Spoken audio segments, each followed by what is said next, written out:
Good evening. I want to answer these questions. Okay, I'm glad you have written in a clear, legible hand. Thank you very much in the first place. When I have my eyes closed, there is a general light. Is this the nimitta, or is it light coming through the flesh of the eyelid? This light is present even in a dark room, but it will be brighter if there is light outside.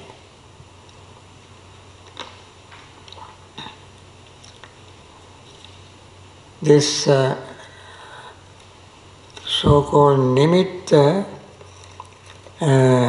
does not arise like this. I will talk about nimittas when I give a talk, when that topic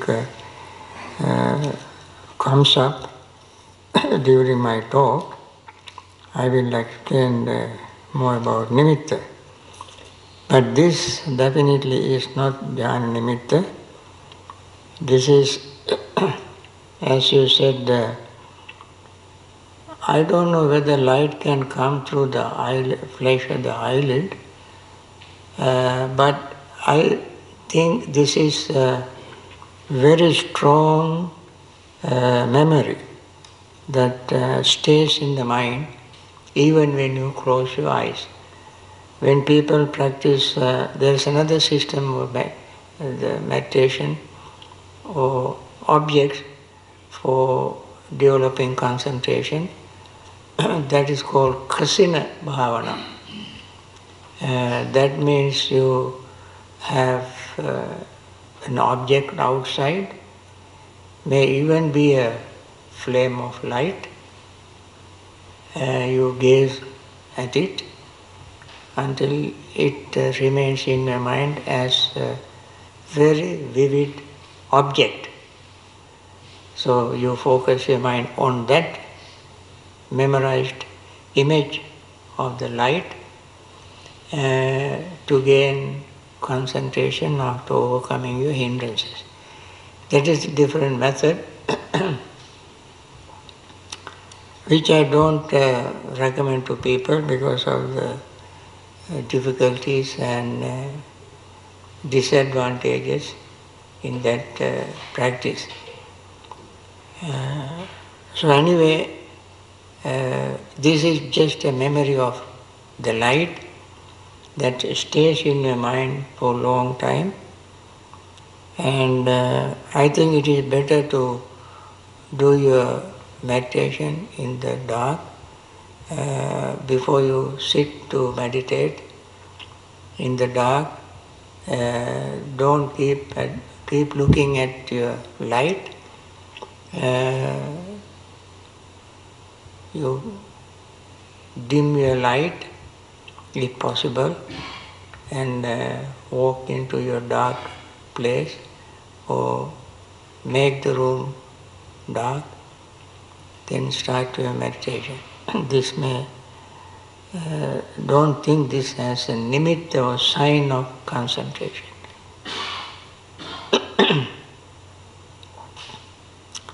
Next question. I try to spend 1 hour, only 1 hour answering questions, and I try to give brief answers to each question so that I can answer all the questions. How does zeal differ from craving, clinging, and desire? Is it that the object which it seems is wholesome, which differentiates it from these other states? Now, zeal is used particularly for the wholesome mental state, free from desire, greed, or clinging or craving. At that time when the zeal arises, your mind is temporarily very clean and pure, no desire or sign of desire goes with the zeal. That is just when you see the pure, clean mental state, you want to do more practice. And therefore, that is totally different from ordinary craving or desire. Craving or desire has the tendency to cling to something, hold on to something because of this temporary pleasure.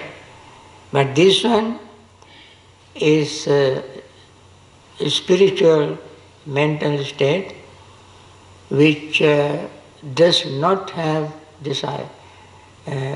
For instance, you have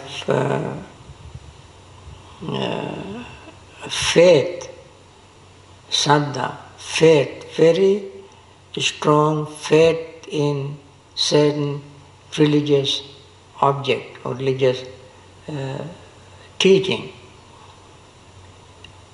When you have this strong faith in the teaching, there you don't have a greed, but it is awesome, so wonderful. You like to pursue it and do it more and more, only with the interest of developing the mind, liberating yourself from suffering. So that is the zeal, different from desire.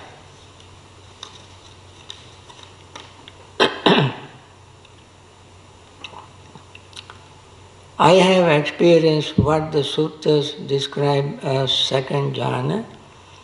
When it was gone, I became afraid and then distressed. How I am hesitant to resume jhana practice. Now, if you have this experience as the second jhana, that I say with confidence, of course with the little hesitation that you might get offended when I tell something very directly. Please don't assume that this is the second jhana. Not at all. If you have any jhana, first, second or any, you will not have fear. Fear comes from greed, which is one of the hindrances. Buddha very clearly mentioned, not only because the Buddha mentioned it, it is true. That is tanha jayati soko, tanha jayati bhayam. Fear arises from craving, desire. Why? You have clung to something and you have fear of losing it. Because of your desire, you don't want to lose it. Then fear rises. But in jhanic attainment, you have already overcome your kama chanda, desire, as a hindrance. Because of that absence of desire, you will not have any fear at all, even when you attain the first jhana. That is very important to remember. What you are experiencing, you may have. This is the problem with sometimes knowing in advance the passages, formula, descriptions, and so on. When you listen to a description of certain things, you imagine it and say, that's it. I got it. sometimes even in Vipassana meditation teachers give a list of Vipassana Jhana, various stages of Vipassana.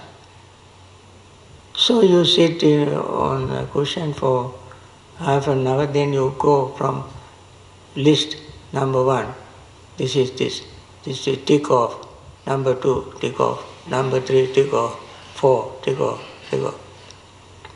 18. You come out and say, I attain all the 18. Because the list you remember. And then you attain it in that way. So you will never attain any of those things if you keep ticking off. So, as I said in my little talk earlier, we must very sincerely, honestly follow the steps and see whether we have followed the steps or not. If you have not followed the steps, what you imagine is not what we expect you to have in that practice.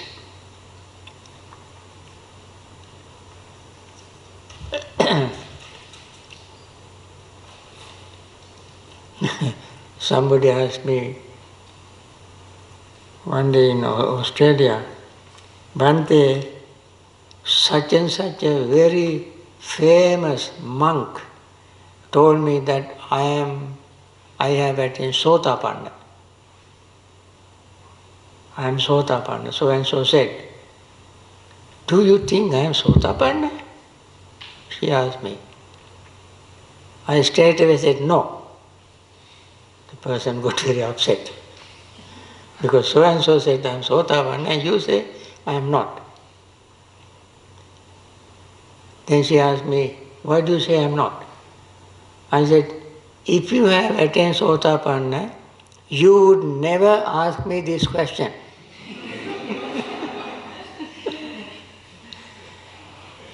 Suppose you are hungry. You come to me and ask me, Bhante, am I hungry?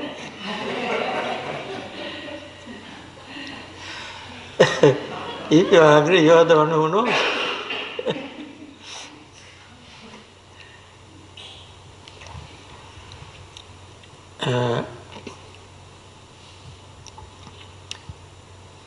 Can it be helpful to practice jhana meditation with eyes open?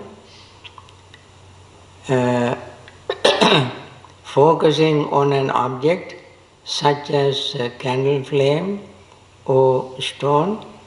This is what I said, the kasina meditation, where you first keep your eyes open and gaze at an object. You gaze at the object until you memorize the object with all the details. Close your eyes and go to another cubicle.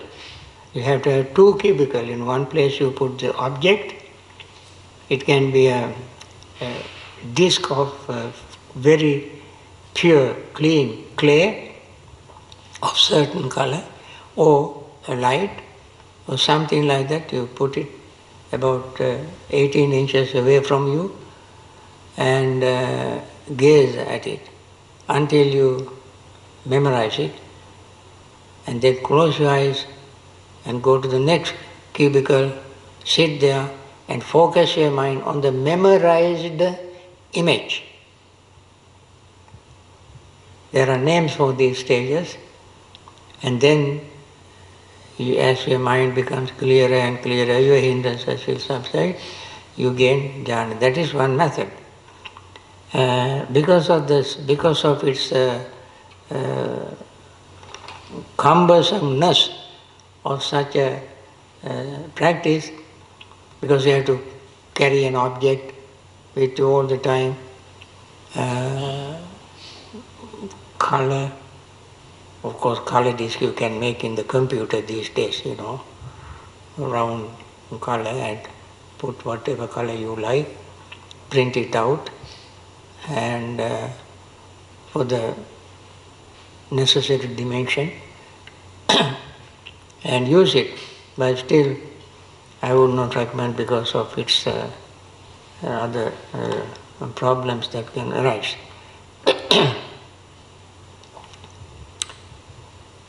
So what we suggest, very safest way, safest subject is the breath. You never go wrong if you use the breath. Next question. Where does the Buddha say Jhana is Nibbana here and now? Thank you. Ditta Dhamma Sukha Vihara. Buddha said Ditta Dhamma Sukha Vihara is, you can see in Mahaparinibbana Sutta in Digha Nikaya, in Samyutta Nikaya in several places, Anguttara Nikaya in several places.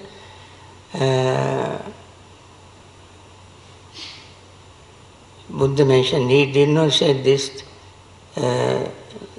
Jhana is Nibbana, but Ditta Dhamma Sukha.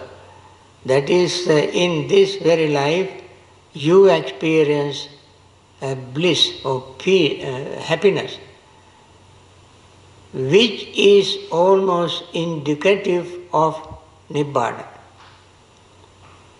That is, that gives you some kind of indication how greater the happiness and bliss in Nibbana is.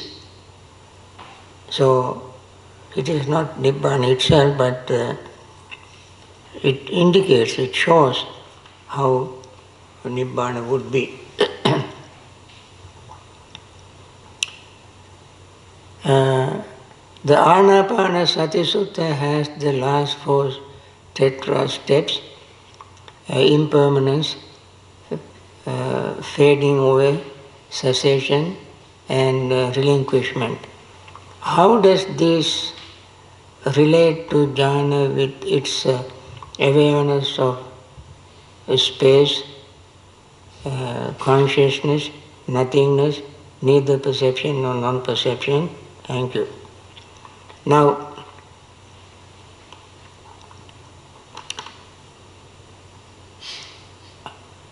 Anapanasati Sutta, this particular section,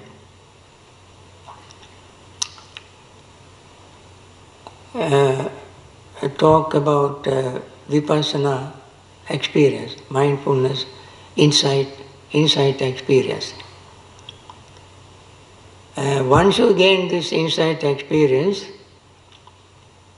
that is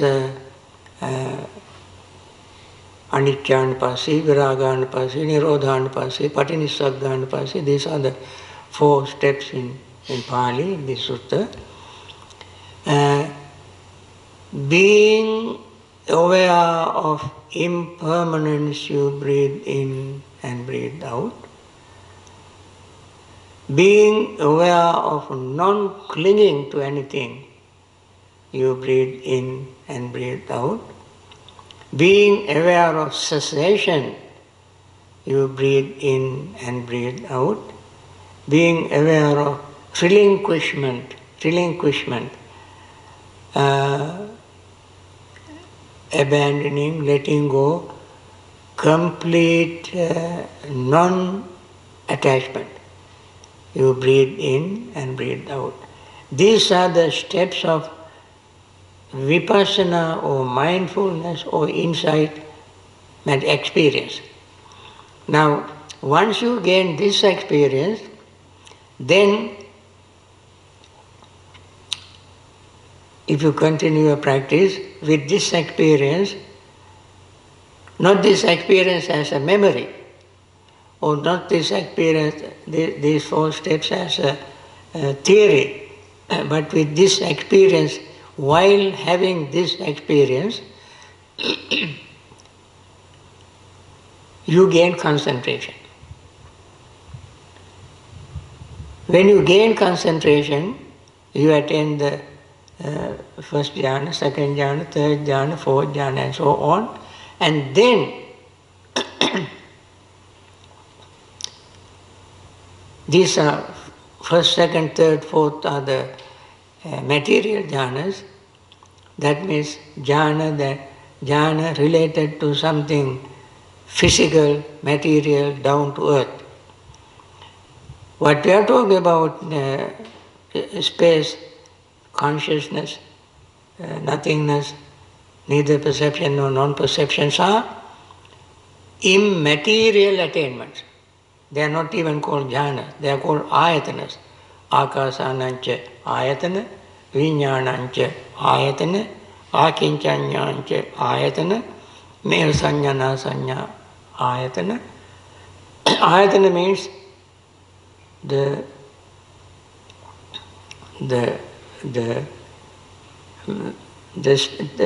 place where the mind dwells, mind stays.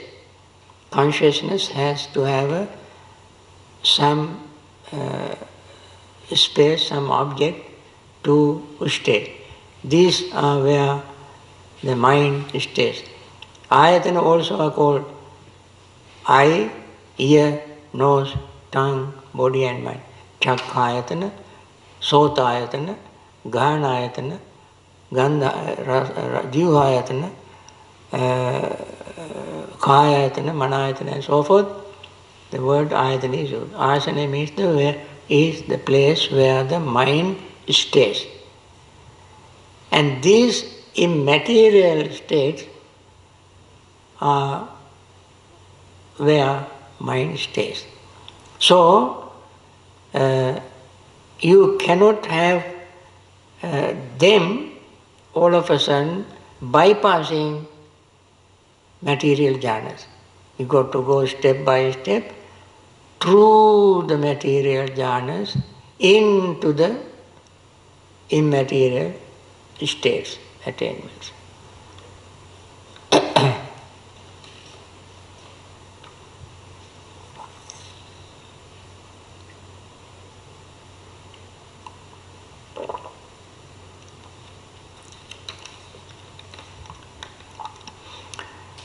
Next question. If a person who had never heard the Dhamma stumbled upon concentration on the breath, would he enter a jhana state? Surely he can enter jhana state, that may not be the right jhana. Somebody who has never heard the Dhamma can attain jhanas. That is what even the Buddha's previous teachers had. They attained jhanas. They had never heard of Dhamma. They had their own Dhamma, but not Sad Dhamma, the Dhamma that Buddha taught. But they attained jhanas. And their jhanas are not right jhanas. Why it is not right jhanas? Why is that? Anybody? I mentioned this today in my talk. Mindfulness. They never heard of mindfulness, and therefore they did not have right jhana. Okay? So, when you focus your mind on the breath, without knowing anything about Dhamma, you can attain jhana.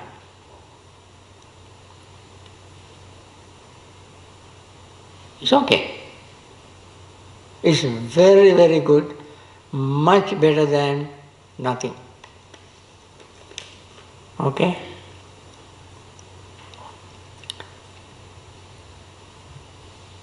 While sitting doing concentration practice, how much physical pain in the legs and back should one try to endure or watch mindfully before moving? Okay. I would suggest if the pain is increasing, so long as you can tolerate, you keep paying attention to it. Keep paying attention to it. Sometimes, if you are so determined, committed, and say to yourself, I will never budge, I will stay on with this pain. Let my blood wither, dry up, flesh wither away, reduce me to skeleton. I will not get up from this seat. If you have this kind of determination, which is of course not very easy, you stay with the pain, no matter how excruciating it is. But if it is too much and you are sweating, you are crying and twisting, turning, cursing me for letting you sit there, then you change slowly, mindfully, and move to next reasonably good posture like standing, walking and so forth. Enduring unbearable, excruciating pain is not actually what you want to do all the time. But eventually, if you tolerate certain degree of pains to some extent, slowly and slowly, you will be able to absorb great deal of pain. Finally, one day, you will not have much pain, even in sitting. At first it is very difficult.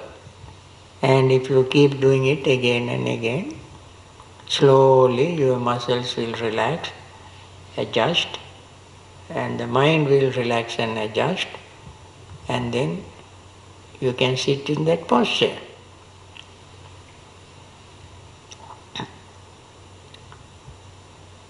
How do the stages of jhanas correlate with the stages of insight? Insight can arise without any jhana.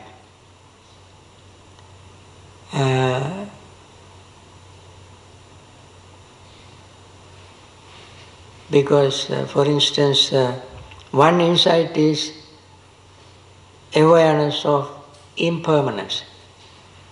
You don't need jhanas to become aware of impermanence. However, if you want to see or experience impermanence in the finest, subtlest level, you need jhana. You need concentration. So there are various insights that arise without jhanas. Jhanas are sort of concentration, peak of concentration meditation, crown of concentration meditation. And then we use that concentration again to see insight, to gain insight, to see impermanence, unsatisfactoriness, selflessness and so on in the finest or deepest level. So first we develop mindfulness, which we use for concentration meditation. Once you gain concentration, then you use the concentration to see impermanence, unsatisfactoriness and selflessness in the finest, most subtle or subtlest level. Then you can eliminate definitely your clinging, craving, greed, anger, resentment, all this will wipe out from your mind, never to return them again.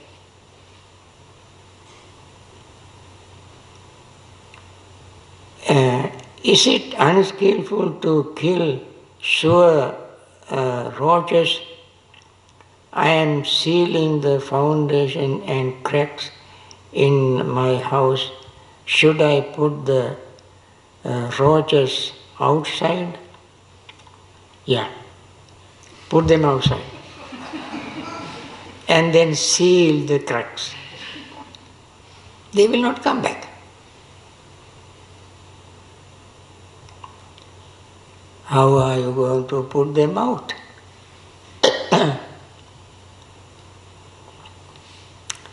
I don't know what these pesticides do or what they do, but I would say clean the house every day, especially kitchen area. Clean, make it spick and span, clean and clean and clean, put some, detergent and mop it and clean it, and then they will not find any food to come. Roaches come to eat something. If there is nothing for them to eat, they will be discouraged. What is the use of going to this kitchen? They don't put out any food for us. They will decide not to come. And then you seal the cracks. Step number 1, step number 2.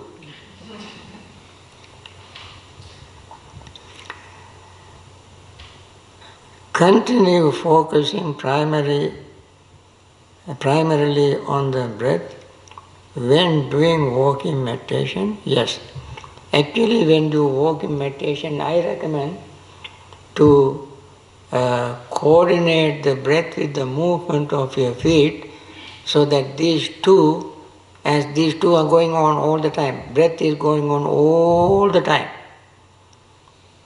We have to breathe when we walk.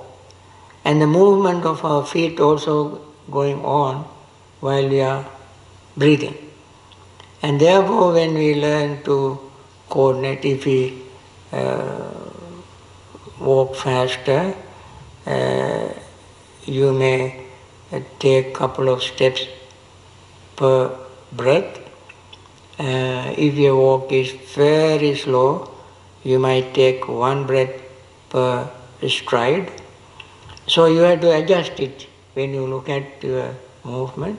This is where you need a lot of mindfulness, a lot of concentration, without any other distractions, so that your mind will become very calm, relaxed, peaceful. You feel as if you are dream walking. Body becomes so relaxed, mind is relaxed, and walking going on, where you won't be very tired. Not getting tired is not the purpose, but to gain awareness of what is happening in walking. What is happening in sitting is happening when you are walking, if we walk with mindfulness. When I come to retreat, fear of spirits keeps me awake. Is this just one conscious mind giving me hard time?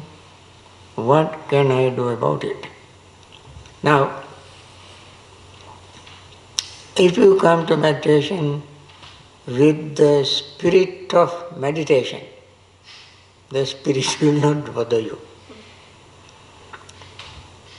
If you come to meditation without knowing what you are going to do, how to meditate, whether these people are another type of ghosts here, sitting in the meditation hall and so forth, then you will have spirit. But if you come to meditation thinking that all these are very serious people coming to meditate, they are all friendly, we all practice friendliness meditation, and our minds are very clear. Our purpose is to clean the mind, and not to hurt or harm anybody, then the spirit will not bother you. I don't think there are any bad spirit in this place. If there are any, they all must be very, very wholesome, friendly, body spirits. They like people coming, meditating, cleaning the mind, and without harming or hurting anybody, they spend the time experiencing the peace. All the spirits also will be very happy because they can be peaceful when we all are peaceful. So if you have any fear, you should not have any fear, especially when you come here. There are some deer, you don't be afraid of deer. There are some insects here and there. They don't hurt you. So there is no any reason for anybody to have any fear in this place. Okay?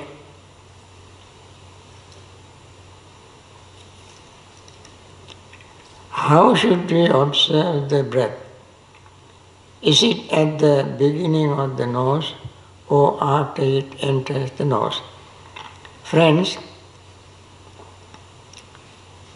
we become aware of the breath as it is entering, as it is exiting, as it is coming in, and as it is going out. We become aware of it. Not only one part of the breath. There is a sort of confusion among some people who think that we must divide the breath into two parts. Forget one part and remember the other part and focus the mind. This is practically, friends, completely impossible, totally impossible. Because when you breathe in, you feel it. Then you have to breathe out, you feel it. So we take both inhaling and exhaling to focus our awareness, become mindful of both inhaling and exhaling. These two always going on and on. Don't try to hide one and focus the mind on the other. This is completely unnatural, to say the least, and worse is impossible. You cannot do that.